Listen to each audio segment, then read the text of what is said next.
Hello everyone, March W13 here with a restaurant review, and today we're on Bourbon Street visiting Galatoire's, a fine dining traditional New Orleans institution that first opened its doors in 1905.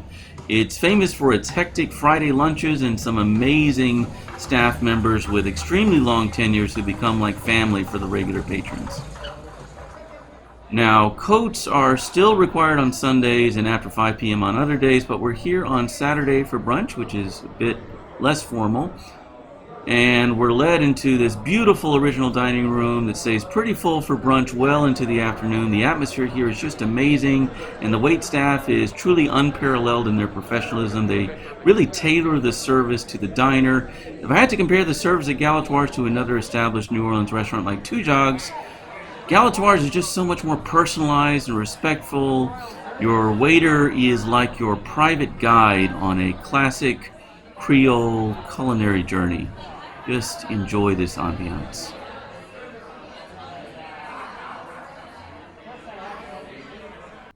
Even the silverware is branded with the Galatoire's name.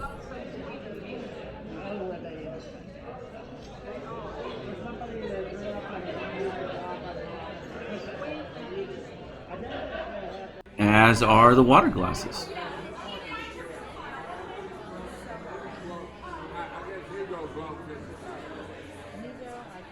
Now, even for New Orleans, the toasty bread here is extra special. Just the perfect consistency, easily a 4-star meal on its own.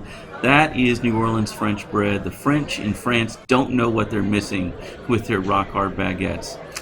And there's, of course, a separate cocktail menu chock full of Crescent City classics, Sazerac, Pim's Cup. The wine list is also impressive for being relatively short. There are some super high quality choices here, including some French varieties that you won't see on most wine lists, particularly available by the glass. The menu itself is just so classy and traditional, quite extensive, especially in COVID-19 times when so many restaurants are paring back their selections and experiencing supply chain issues. And just look at all of these pages of incredible traditional Creole fare.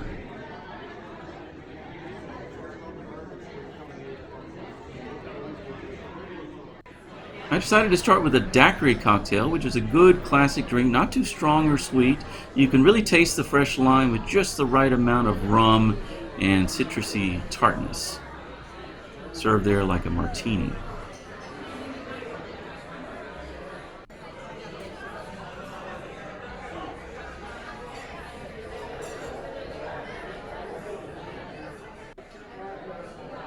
The seafood okra gumbo is just as you'd expect. It's not watery.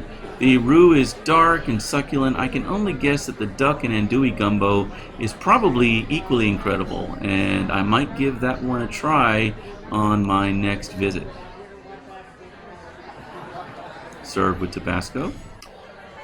But I didn't want to get the duck gumbo this time because I ordered duck in another form as a crepe. The duck meat in the crepe is just amazing. It's fat, tender. The sweetness from the fruit compote perfectly complemented the wine, which arrived shortly thereafter. But the delicate, succulent duck meat is the true star here, and the crepe is, of course, light as a feather. And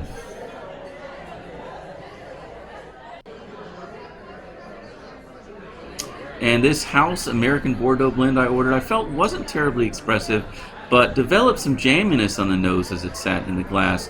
Overall, just a good house wine. It's Galatoire's branded from California. The goat cheese in the middle of the crepe really complements the acidity of the compote, although I found the nuts a bit unnecessary.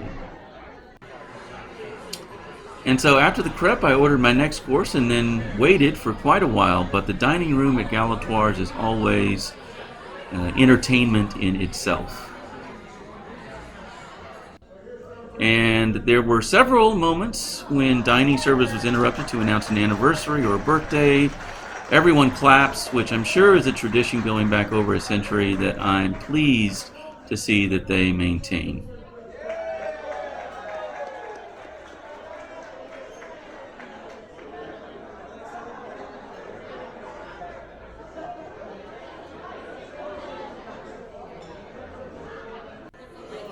And I must say the main course was well worth the wait. I went off menu here because that was based on the recommendation from the server.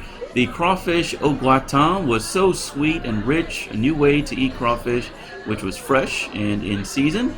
And then over there to the right, the crab sardu was almost like a Benedict. The mix of artichoke and cream spinach was interesting, but it worked, and the crab meat really tied it all together. And those were half portions of the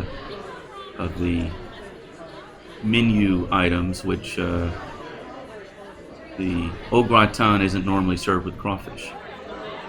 The crawfish, in fact, was almost like an extra rich seafood Alfredo, but without the pasta, and it actually paired surprisingly well with the red wine.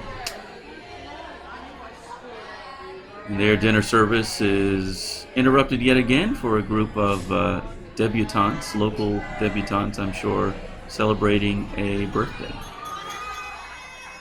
Always lively at Galatoire's. But for the final act of the afternoon, I chose the black bottom pecan pie, which was very chocolate forward. It was really nothing like your standard molasses based pecan pie, but if you want a mashup of chocolate cake and pecan pie, this is the dessert you've been looking for, and the hard crust on the end is so pleasing with just the perfect crunch and caramelization. And then the coffee was presented beautifully with steaming hot milk. Just watch your hands when you pour it, which really helped maintain an ideal temperature. So, overall, I would say the Galatoire's was more or less the perfect quintessential New Orleans dining experience. You simply must add it to the itinerary on your next trip to the Big Easy. You won't be disappointed, I promise. Thanks for watching. March W13 out.